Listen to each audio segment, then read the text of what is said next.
Buenas tardes. En primer lugar, me gustaría expresar mi más profundo y sincero agradecimiento a Antonio Garrido y a los organizadores de este acto por la extraordinaria amabilidad que han tenido al invitarme a pronunciar esta breve intervención.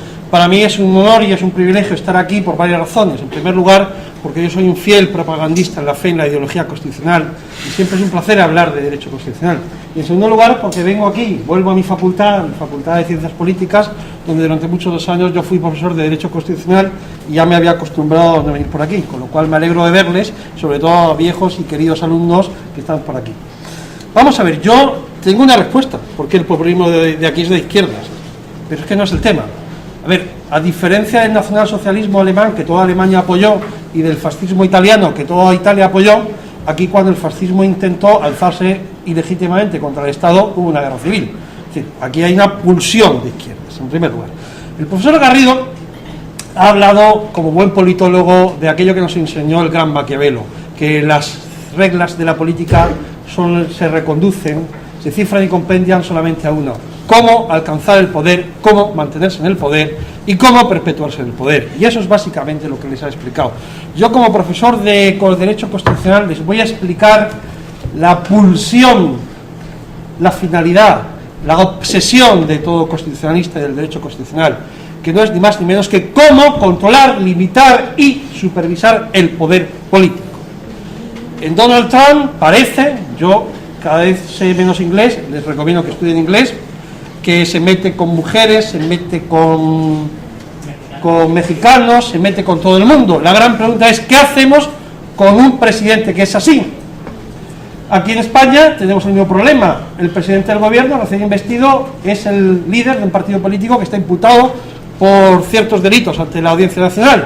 Las minorías, es decir, el que no ha votado tan y se encuentra que tiene un presidente machista que se mete con todo el mundo, ¿qué armas tiene para defenderse ese presidente? Y las minorías, quienes no han votado, pero sí han visto cómo sus congéneres, cómo sus conciudadanos han votado a un presidente corrupto, porque está imputado, ¿qué armas tenemos? Yo lo que voy a ver es una comparación de cómo el sistema norteamericano tiene muchas armas para evitar que un demagogo o que un corrupto alcance el poder. Empezaré por algo que es una declaración de intenciones, que he tomado del gran Alexis de Tocqueville, que es el gran teórico del liberalismo, que escribió a principios del siglo XIX La democracia en América. Lean obras clásicas. Los pueblos se duermen en los sueños de los demagogos y se despiertan miserables. Bueno, no sé lo que pasa en Estados Unidos, pero en cualquier caso, imagínense que ustedes son esa minoría que ha decidido que no quería tener ese presidente. ¿Qué armas tenemos? Bueno, pues los norteamericanos, la Constitución Federal de Norteamérica, que es la primera en absoluto y la más importante, es obra de mentes preclaras que estaban obsesionados con el control del poder. Tres poderes clásicos: el poder ejecutivo, el legislativo y el judicial. Todos los poderes tenían que controlarse, limitarse y supervisarse a través del check and balance, un sistema de frenos y contrapesos, que el poder detuviera al poder. Es el principio de separación de poderes en la formulación de Montesquieu, que por cuestiones, por azares de la vida, por la providencia, o mejor, por la astucia de la razón, hizo que ese libro de cabecera, que es el espíritu de las leyes, terminara en la cabecera de los grandes padres constituyentes norteamericanos. Y ellos viven obsesionados con el control del poder.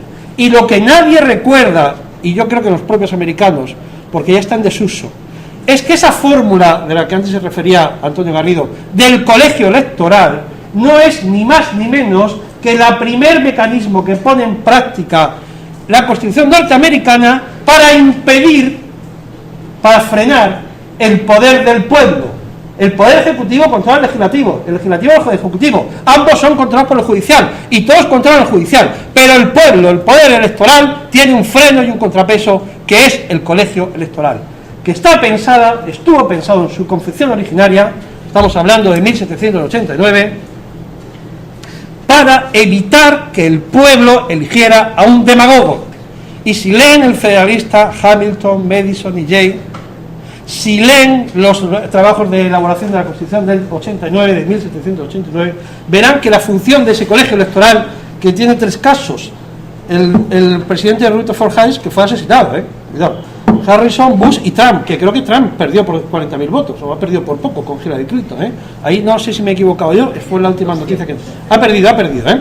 Es decir, que el colegio electoral, qué paradoja, que el colegio electoral permite que sea presidente una persona con más votos electorales y menos votos populares. Y el colegio electoral tiene una función nada más, que era la de constituir un comité de sabios que tuviera por finalidad corregir al pueblo en el caso de que el pueblo se hubiera equivocado al elegir a un presidente que no estaba capacitado. Obviamente, esa previsión solamente funcionó en una de las primeras elecciones del siglo XIX, pero obviamente ha caído en desuso, está abrogada tácitamente. ¿Por qué va a ser menos fiable Donald Trump que Hillary Clinton? Pero la función era esa. Con lo cual, ¿qué tenemos si tenemos un presidente que no nos gusta? Bueno, pues en Estados Unidos hay una serie de sistemas de frenos y contrapesos, que son los que básicamente conforman el sistema presidencialista. Y si los comparan con nuestros regímenes parlamentarios, mucho mejor vivir en Estados Unidos que en un país, un régimen parlamentario como España con mayoría absoluta.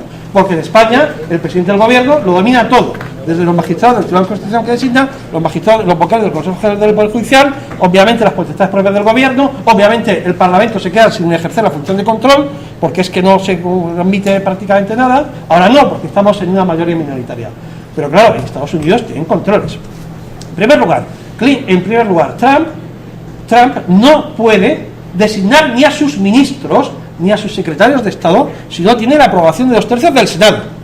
Atención, En segundo lugar, Trump no puede aprobar ningún tratado internacional si no tiene esa aprobación. Acuérdense del caso de Woodrow Wilson, el presidente después de la Primera Guerra Mundial. Los 14 puntos de Wilson iba a establecer la Sociedad de Naciones. Firma el tratado, pero el Senado no ratifica el tratado, con lo cual la Sociedad de Naciones no se incorpora a Estados Unidos. Es decir, el presidente tiene sus límites, cuidado, muchísimo cuidado, tiene muchísimos límites. Es cierto también que luego tiene muchos poderes que le opone precisamente el presidente al legislativo, entre ellos que el presidente puede vetar cualquier ley, pero tiene ese límite, tiene el límite del colegio electoral, que hoy no sirve, y tiene el límite del Senado. El problema es que hoy el Senado, según la composición, efectivamente está en manos republicanas.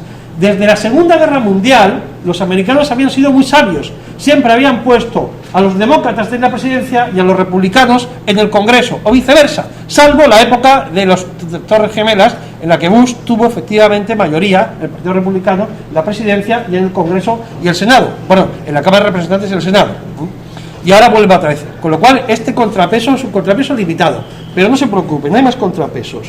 Por ejemplo, la justicia constitucional en Estados Unidos, el control de constitucionalidad encomendado a cualquier juez y tribunal, no como aquí al Tribunal Constitucional, sino allí a todos los jueces y tribunales. Pero hay más contrapesos, el Tribunal Supremo, que es un verdadero contrapoder, y hay más contrapesos en Estados Unidos contra Trump, la distribución federal del Estado. Es decir, en Estados Unidos hay 50 estados, mini estados, que son estados como España, y tienen muchos poderes y pueden servir de contrapeso. Y sobre todo el gran contrapeso es la estructura abierta de los partidos políticos. Y el Senado, piensen ustedes, los senadores en Estados Unidos son 100, a diferencia de los congresistas, 2 por cada estado. En un primer momento se elegían por las asambleas, por los parlamentos de cada estado, ahora son elecciones populares. Y los senadores tienen un poder inmenso. Y los senadores, aunque sean del mismo partido, se deben a sus votantes. Y los senadores, su única finalidad es ser reelegidos en las próximas elecciones, con lo cual en la estructura de los partidos en Estados Unidos es mucho más abierta, no es jerárquica, no es piramidal, con lo cual Donald Trump a quien va a tener enfrente va a ser a su propio partido, porque efectivamente la estructura norteamericana permite que los senadores de su propio partido no tengan una adhesión inquebrantable, no tengan disciplina de voto. La única disciplina de muchos de los senadores y congresistas es ser reelegidos. Punto. Y ahí no hay listas cerradas ni nada de lo que sucede aquí. Con lo cual, no se preocupen por los americanos. Un americano que esté llorando porque Trump es el presidente tiene más medios para defenderse que un español que estuviera llorando porque un presidente hubiera alcanzado mayoría absoluta. Ahora es diferente con la nueva composición. Y básicamente lo que les quiero decir es que el sistema constitucional norteamericano está pensado para controlar, limitar y supervisar el poder. Es su ADN, todas las estructuras están pensadas para allá, con lo cual el señor Trump tendrá muchas dificultades para ejercer su política de una manera unilateral. Desde la transparencia, que todo en la Casa Blanca se graba, cualquier mínima conversación, viene el caso de Hillary Clinton, su problema ha sido mandar correos desde un servidor que no era público, hasta todas las garantías que se establecen en la Constitución, permiten pensar que el señor Trump, en cualquier otro presidente, tendrá un poder controlado, limitado y supervisado, a través de todos estos mecanismos.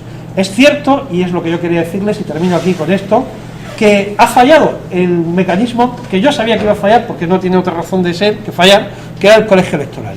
Pero en su diseño, fíjense lo grandes que eran quienes elaboraron la Constitución norteamericana hace 2 siglos, también previeron un sistema para frenar al pueblo, en el caso de que el pueblo eligiera a una persona indigna de ser presidente. Muchas gracias.